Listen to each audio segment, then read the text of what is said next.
الحمد لله نحمده ونستعينه ونستغفره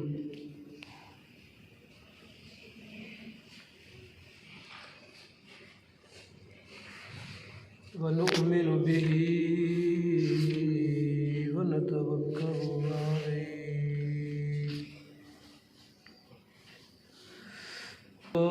من شرور أنفسنا ومن سيئات أعمالنا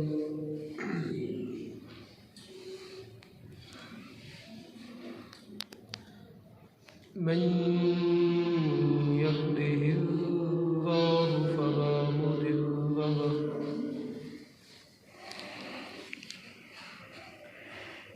ومن يضلله فلا هادي له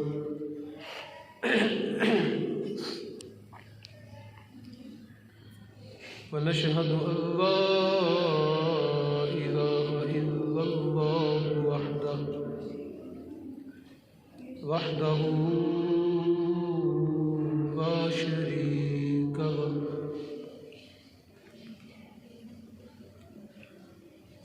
ونشهد أن محمدا عبده ورسوله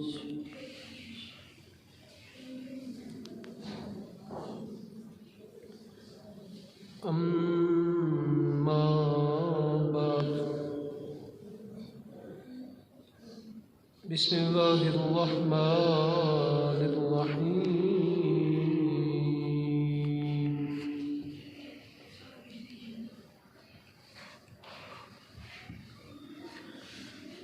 إلا تنصروه فقد نصره الله إذ أخرجه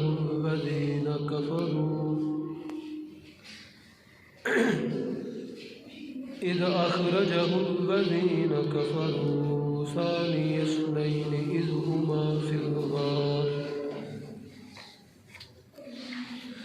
إذ هما في الغار إذ يقول لصاحبه لا تحزن إن الله معنا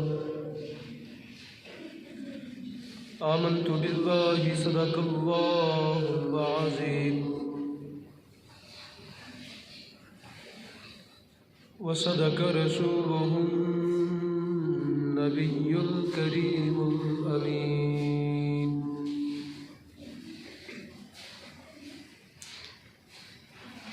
إن الله وملائكته يصلون على النبي يا أيها الذين آمنوا صلوا عليه وسلموا تسليما بآواز بلند جمعہ آباد درود پاک پڑھیں الصلاۃ والسلام علیک یا سیدی یا رسول اللہ وعلی آلک وصحبہ یا سیدی یا حبیب اللہ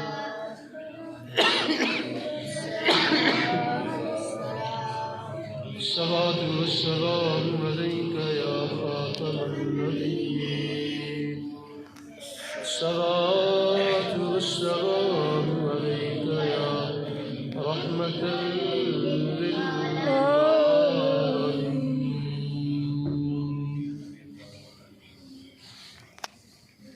للعالمين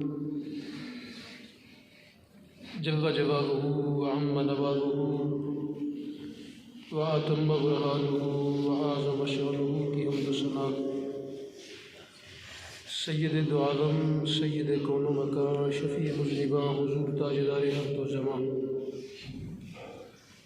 صلی اللہ تعالی علیہ وسلم کی بارگاہ اقدس میں ہدیہ درود و سلام خداوند قدوس کی بارگاہ میں دعا ہے ہم سب کا پروردگار ہماری آج کی نماز جمعہ کی حاضری کو اپنی بارگاہ میں قبول فرماوے اور اس کی برکت سے رب العالمین ہمیں صغائر و کبائر کی معافی عطا فرمائے۔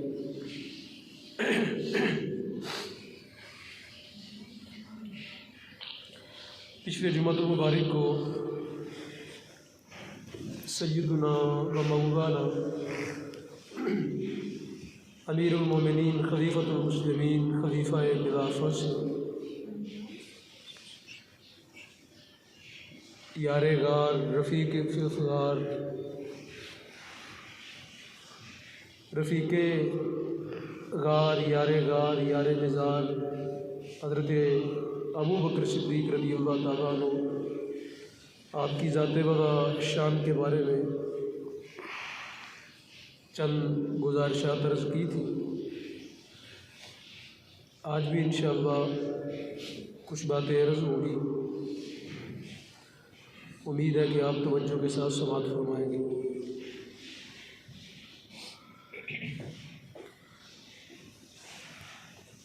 دو باتیں خصوصاً آج میں نے کرنی ہیں۔ ایک جو غار ثور کا واقعہ ہے اس کو قرآن حکیم نے کس اسلوب میں انداز میں بیان کیا، اور دوسرا جو حضرت صدیق اکبر رضی اللہ تعالیٰ عنہ نے نبی علیہ السلام کی وفات شریف کے بعد جب عرب کے اندر ارتداد کا سلسلہ شروع ہو گیا، لوگ اسلام سے مرتد ہونا شروع ہو گئے، لوگ اسلام سے، اور کئی لوگوں نے دعویٰ نبوت کر دیا، کئی لوگوں نے، اس وقت صدیقی کردار کیا تھا؟ اس وقت سیدنا صدیق اکبر رضی اللہ تعالیٰ عنہ کا جو کردار امت کے سامنے آیا، یہ دو باتیں آج میں نے خصوصاً آپ کے سامنے رکھی، چونکہ ان دو باتوں کا تعلق اسلامی تاریخ کے ساتھ بڑا گہرا ہے۔ جس کو یہ دو باتیں سمجھ آ جائے اس کو صدیق اکبر کی شان بھی سمجھ آ جاتی ہے۔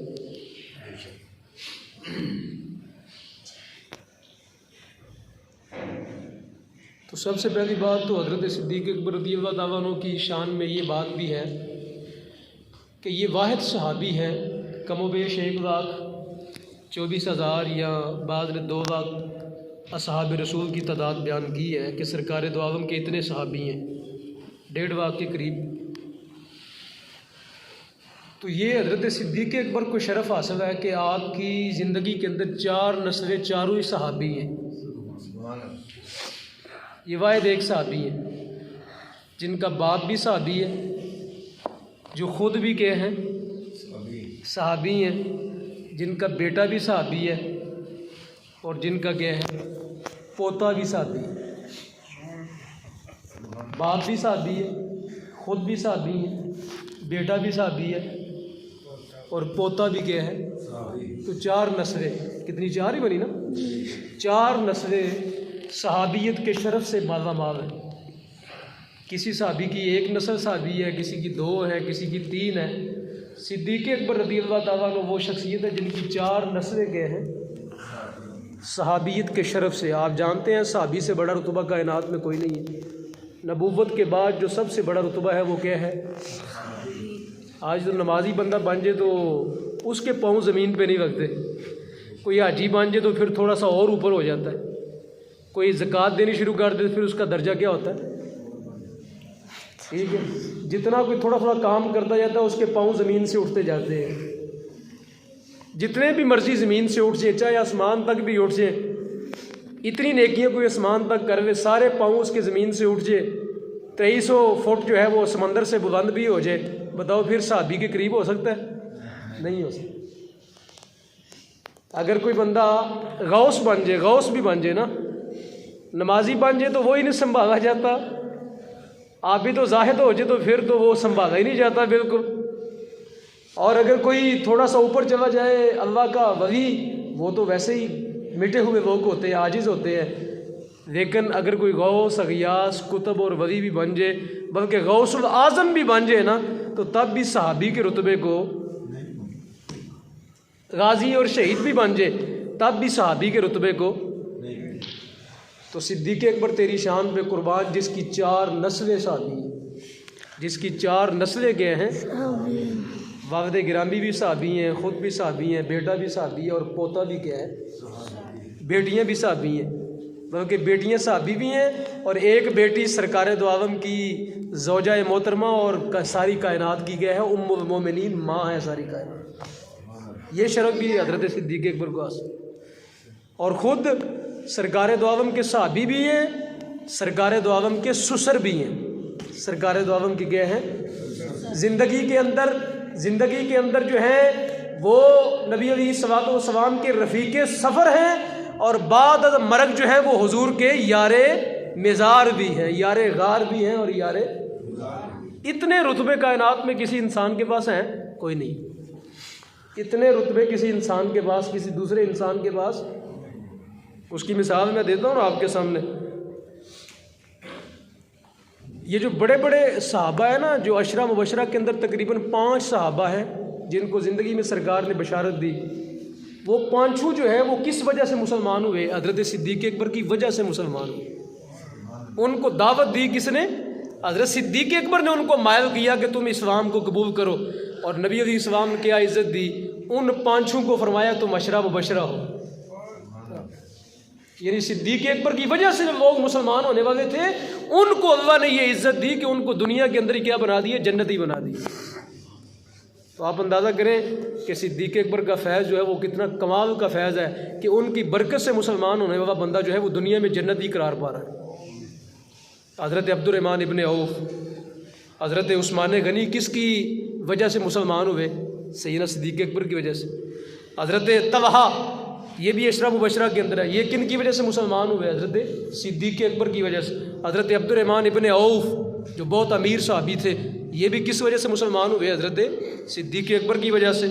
اور فاتح ایران، جنہوں نے ایران فتح کیا، جن نے ایران فتح کیا، حضرت سعد بن ابی وقاص رضی اللہ تعالیٰ عنہ، جن کو سرکار نے فرمایا تھا تیرے اوپر میرے ماں باپ قربان جائیں۔ یہ وہ صحابی ہیں جن کو سرکار نے فرمایا تیرے اوپر میرے ماں باپ کیا کریں؟ قربان جائیں۔ یہ بھی کن وجہ سے مسلمان ہوئے؟ حضرت صدیق اکبر۔ تو یہ شان ہے صدیق اکبر رضی اللہ تعالیٰ عنہ۔ اور پھر یہ وہی صحابی ہیں سیدنا صدیق اکبر رضی اللہ تعالیٰ جن کو سرکار فرمائے کہ سارے زمانے کے احسانات کا بدلہ ہم نے دے دیا، ایک صدیق ہے جس کے احسانات کا بدلہ کل قیامت کے دن رب عطا فرمائے۔ اور یہ صدیق اکبر کی شان ہے جن کے بارے میں میرے مصطفیٰ کریم علیہ الصلوۃ والسلام کے بارے میں آتا ہے کہ سرکار ان کے مال کو یوں خرچ کرتے، ان کے مال کو یوں خرچ کرتے جس طرح اپنا مال ہوتا ہے۔ اتنا ان کے مال کو سرکار اتنا بے تکلف ہو کے خرچ کرتے جیسے کیا ہوتا ہے بندہ اپنا مال خرچ کرتا ہے۔ اور یہ وہی ہے جن کے پیسے سے مسجد نبوی کی زمین خرید کے مسجد نبوی بنائی گئی۔ آج جو لوگ بھی اس میں نماز پڑھتے ہیں اس کا ثواب کس کو جاتا ہے؟ صدیق اکبر رضی اللہ تعالیٰ، چونکہ ان کا پیسہ لگا اس زمین پہ۔ اس زمین کو خریدا کس نے تھا؟ حضرت صدیق اکبر رضی اللہ تعالیٰ نے اپنے پیسے سے۔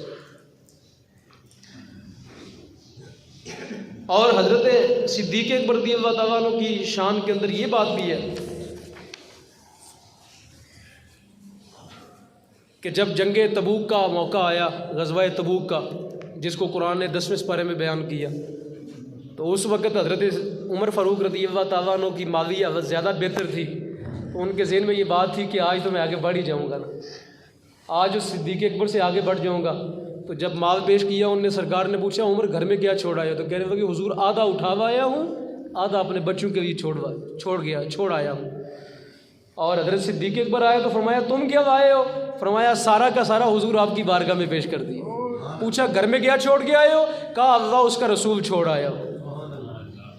تو صدیق حضرت عمر فاروق رضی اللہ تعالیٰ نے ان سے وقت فرمایا، وہ کہنے لگے صدیق تم سے کوئی آگے نہیں بڑھ سکتا، صدیق تم سے کوئی آگے، تم والسابقون السابقون الاولون کے اندر وہ شخص ہو کہ جس کی سبقت کی گواہی رب ادا کرتا، جس کی آگے بڑھ جانے کی۔